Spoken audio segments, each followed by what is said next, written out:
பிரியமானவர்களே, இயேசுவின் நாமத்தினால் உங்களை வாழ்த்துகிறேன். மத்தேயு 26 அதிகாரம் 39 வசனம்.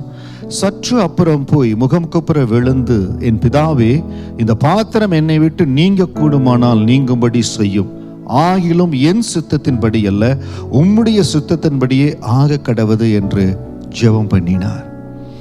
ஆண்டவர் இந்த பூமியில வந்து, இயேசு ராஜா நமக்காகத்தான் எல்லாம் பாடுகளை பட்டார். பாருங்க, அந்த கெத்சமனையில அவர் அழுது ஜெபம் பண்ணுகிறார்.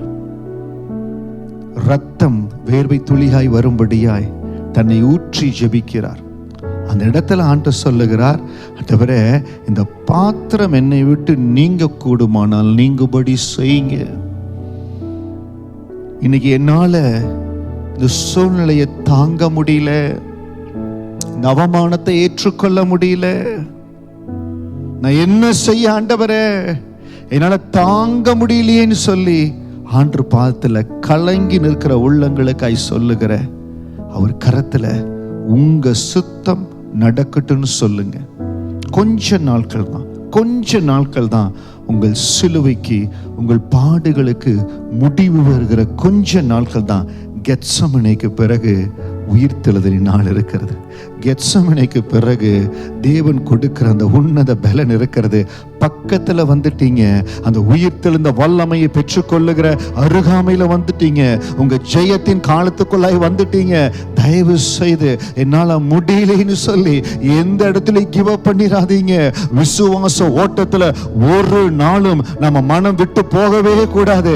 என் மனசு விட்டு போயிடுச்சு, என்னால முடியல, இல்ல, கர்த்தர் உங்களை பலப்படுத்துவார்.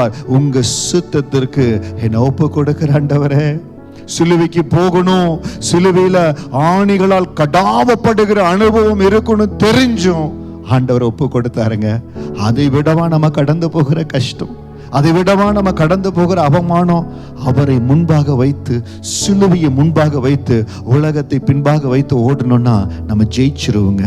ஆண்டவர் உங்களை வாழ வச்சிருவார், தூக்கி நிறுத்திடுவார். உங்க மேல வச்ச சித்தத்தை ஆண்டு நிறைவேற்றிடுவார். தைரியமா ஓடுங்க.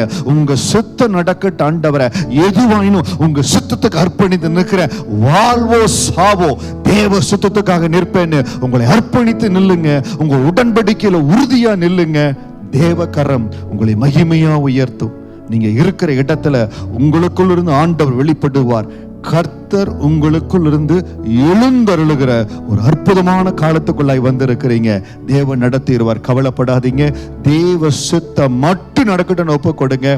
கர்த்தர் உங்களை பலப்படுத்துவார். எல்லா வகையிலும் தேவனுடைய கரம் உங்களை வழி நடத்தும்.